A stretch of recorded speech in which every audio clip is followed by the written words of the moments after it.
Hi నమస్తే. సింహాల వయస్సు ఎలా లెక్కిస్తారో తెలుసా? మనం జూ పార్క్కి వెళ్ళినప్పుడు లేదా అడవిలో మనకు సింహాలు కనిపిస్తుంటాయి. వాటిని పెద్ద సింహం, చిన్న సింహం ఇలా మనం పిలుచుకుంటా ఉంటాం. కానీ వాటి ఖచ్చితమైన వయస్సును ఎలా లెక్కిస్తారో మీకు తెలుసా? జియోగ్రఫీ ఛానల్స్లలో, టీవీ ఛానల్లో చూస్తుంటాం.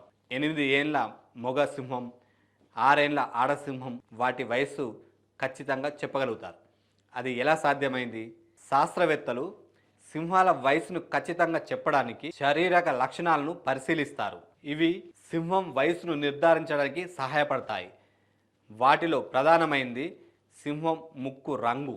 సింహం ముక్కు రంగు వయసుతో పాటు మారుతూ ఉంటుంది.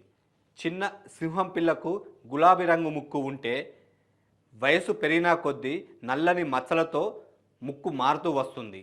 ఇలా మారుతూ 8 ఏళ్ళ వయసు వచ్చేనాటికి దాని ముక్కు పూర్తిగా నలుపు రంగులోకి మారుతుంది. అంతేకాకుండా దాని దంతాల రంగు, ముఖంపై ముడతలు, శరీర ఆకృతి మరియు ఇతర లక్షణాలను పరిగణలోకి తీసుకొని దాని వయసును లెక్కిస్తారు.